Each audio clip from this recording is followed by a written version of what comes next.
Okay, let's keep this NBA conversation rolling. The league's free agency negotiation period officially begins at 6 p.m. Eastern on Friday. Deals can be agreed upon during this period, but can't be officially signed until July 6th. This year's list of free agents doesn't contain as many superstars as those in the past, but there could be plenty of player movement via trades, which we have seen in recent off seasons. Now, the Philadelphia 76ers are determined to retain free agent James Harden, according to ESPN's Adrian Wojnarowski. It is believed that Harden will decline his $35.6 million player option in search of a new deal. Okay, Nick, we're going to start with you. What is the latest that you can tell us about the Harden situation?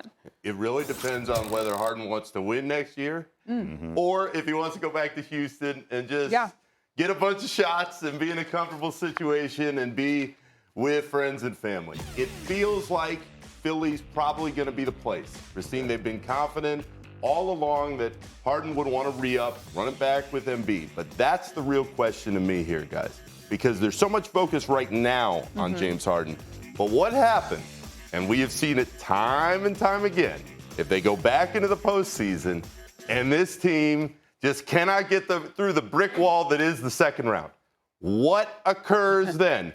It means that a year from right now, we're going to be sitting here, and the NBA world is going to be wondering, has Joel Embiid had enough? It is the question that is rumbling underneath the surface around the league right now. It is the question that awaits all of us if Nick Nurse cannot get this team to a different place than Doc Rivers did in the last couple seasons. If Harden comes back and he's still not enough to help Embiid push through, and Embiid, as the reigning MVP, cannot carry that team to a different place. At what point does Joel Embiid look around and go, it's not going to happen for me here. I need to go elsewhere. And I'm telling y'all right now, the team to keep an eye on sits right here in New York City, and it's the Knicks. Because they would love nothing more than to put every asset they have, just like every other team, and say, hey, Joel, come play at the Garden, come be around Jalen Brunson, and be in a situation that is ready-made for you to compete for a title right away. Okay, Perk, knowing what Nick just said, do you feel like Embiid's future in Philly should be in doubt? Absolutely, it should be. And here's why. When you hire Daryl Morey, and Daryl Morey trade for James Harden and get him to Brooklyn for Ben Simmons, which I think Philly won in that trade, we all could agree.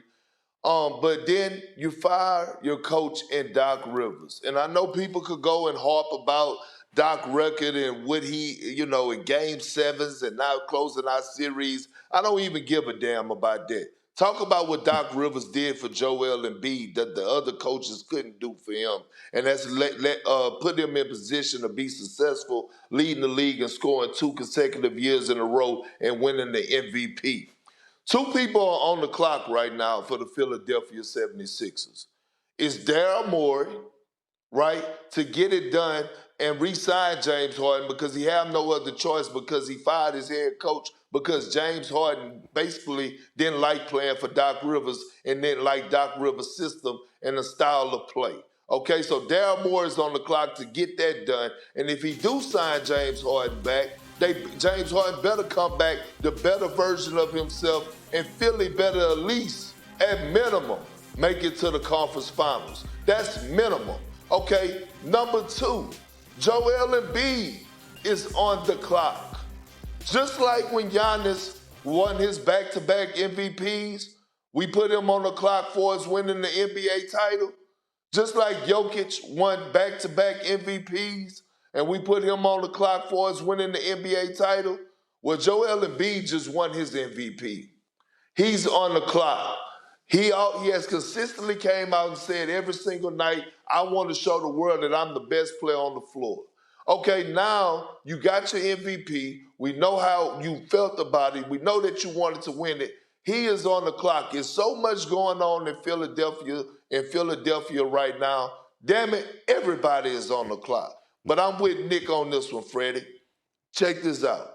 Okay. If they don't get it done, I don't see why Joel Embiid should show any more loyalty to the Philadelphia 76ers when it comes down to surrounding him with the personnel to go out there and compete for and win a championship. I thought the 76ers were on the clock the minute they made the choice of we're going to have Tobias Harris stay here and move on from Jimmy Butler. They moved on from one playoff Jimmy who delivers in the playoffs to another playoff Jimmy who does not deliver in the playoffs, and that is James Harden. That's when Philadelphia's on the clock to me guys back then, because Joel Embiid was like, they let Jimmy Butler go with Tobias Harris. Oh, what are you doing? Because he knew that was a ride-or-die guy that he needed. And Philadelphia said, well, we'll stick with Tobias Harris. We'll go with the silent assassin who's normally silent in the playoffs. That's what they did when it comes to Philadelphia 76ers. That's when they put everybody, to your point, Nick, and your point, Perk, on the clock. Because now Joel Embiid had the best guy ever in a situation where he did not have to worry about who was going to be next to me to get it done in Philadelphia. Other teams don't have those issues that are championship contenders. You don't worry about that in Denver because Nikola Jokic, he's got Jamal Murray. They're like co-Batmans at times when it comes to the Denver Nuggets. When Golden State is right, Steph's got Clay, he's got Draymond. He's got ride-or-die guys with him. At a certain point, Oklahoma City's going to be in that conversation another couple of years because they got ride-or-die dudes everywhere all over that franchise. Joel Embiid had the perfect guy who didn't want to leave Philadelphia. And Philadelphia went like, nah, we're good.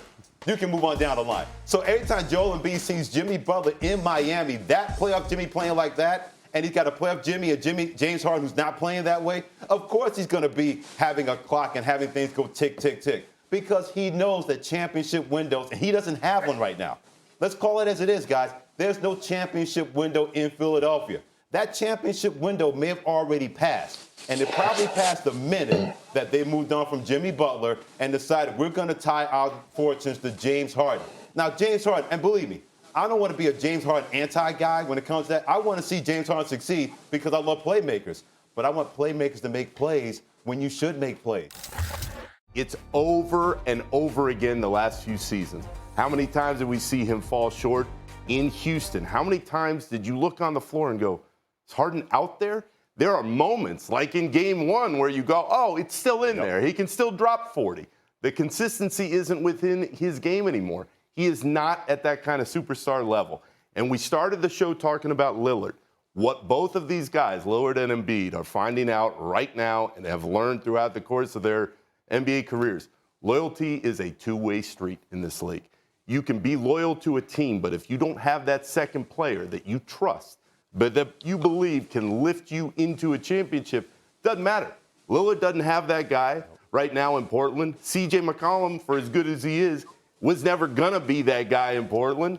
And when you look at Philly, if you're pushing everything in and saying James Harden can be that second guy, good luck to you because the track record is out. We've seen it time and time again.